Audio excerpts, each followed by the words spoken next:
Polavaram packet పట్టణంలో 16 సంవత్సరాల నుంచి నరకయాత్ర నిత్యావసర సరుకుల్లో ఒక భాగం. కరెంట్ అనేది శాశ్వత పరిష్కారం చేయాలి సార్. ఇవాళ ఏంటంటే మేము కోరేది ఏంటి సార్, ఇవాళ ఈ గ్రౌండ్లో కొద్ది లైన్ ఉంది సార్. భీమవరం నుంచి శక్తి వరకు లైన్ ఉంది సార్. ఆ లైన్కి ఒక 4-5 స్తంభాలు వేస్తే మాకు శాశ్వత పరిష్కారం అవుతుంది సార్. కరెంటు అనేది సార్ భీమవరం ఎదురు సార్ మన కోర్టు అవును సార్ 40 వరకు సార్. అది ఇస్తే మాకు శాశ్వత పరిష్కారం నేను మాకు భీమవరం నుంచి వస్తాం సార్. దీనివల్ల ఇక్కడ కింద స్తంభాలు మునిగిపోతుంది సార్. కింద ఉంది సార్. అంటే సార్ విషయం ఏంటంటే కింద ఒక లైన్ ఉంది సార్. ఆ లైన్ మాకు మునిగిపోయే లైన్ సార్. ఇక్కడ నుంచి భీమవరం నుంచి చక్కి వరకు ఎత్తైన ప్రదేశంలో లైన్ ఉంది సార్. ఆ లైన్కి ఇస్తే మాకు మా 5 స్తంభాలు 15 స్తంభాలు ఎక్కువ పడుతుంది అవును సార్. ప్రతి ఊరికి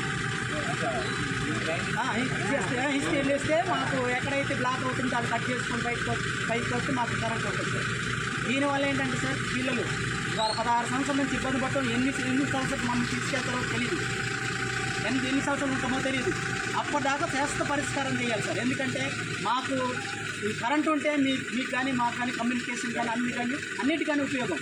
కాబట్టి చాలా ఇబ్బందులు పడుతున్నాం సార్. ఇవాళ చీకట్లో ఇవాళ మలేరియా డెంగ్యూ వచ్చి టెక్కులు వచ్చి సామాను కాంట్రాక్ట్ పిల్లలు చనిపోయారు. అట్లాంటి వ్యాధులు వచ్చి ఈరోజు చనిపోయే ప్రమాదం ఉంది.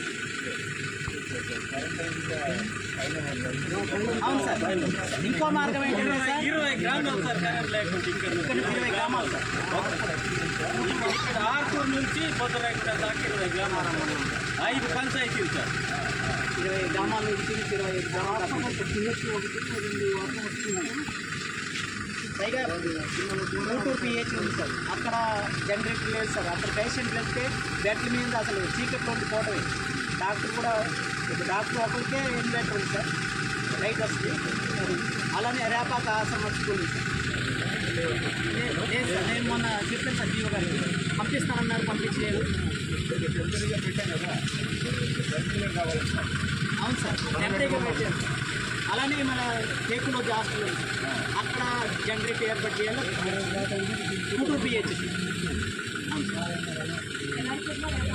నగర్పూర్లో రేపాక ఆశ్రమ పాఠశాల ఉంది. అక్కడ వరద బాధితులందరూ కూడా ఆశ్రమ పాఠశాల తరలిస్తారు. అక్కడ జనరేటర్ ఏర్పాటు చేస్తే అక్కడ మంచినీళ్ళు అనేది ఆ గ్రామాలు కానీ పిల్లలు కానీ ఇవ్వడానికి ఉపయోగం ఉంటుంది. జనరేటర్ కావాలి.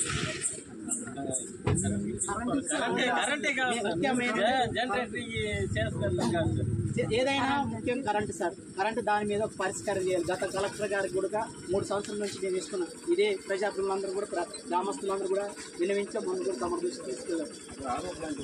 ఆరో ప్లాంట్ ఉంది సార్ రేపాక హాస్టల్. అక్కడ రేపాక వాళ్ళందరూ కూడా అక్కడ వస్తారు సార్. షెల్టర్లు అక్కడ వస్తారు. ఇప్పుడు అక్కడ పనిచేస్తున్నా ఇప్పుడు ఆరో ప్లాంట్ అక్కడ నుంచి తీసుకుంటారు. కరెంట్ లేదు సార్. కరెంట్ లేదు. జనరేటర్ కాబట్టి ఇది వెలది న్యూస్ ఛానల్ అందరూ చూడండి, లైక్ చేయండి, షేర్ చేయండి, సబ్స్క్రైబ్ చేయడం మర్చిపోకండి.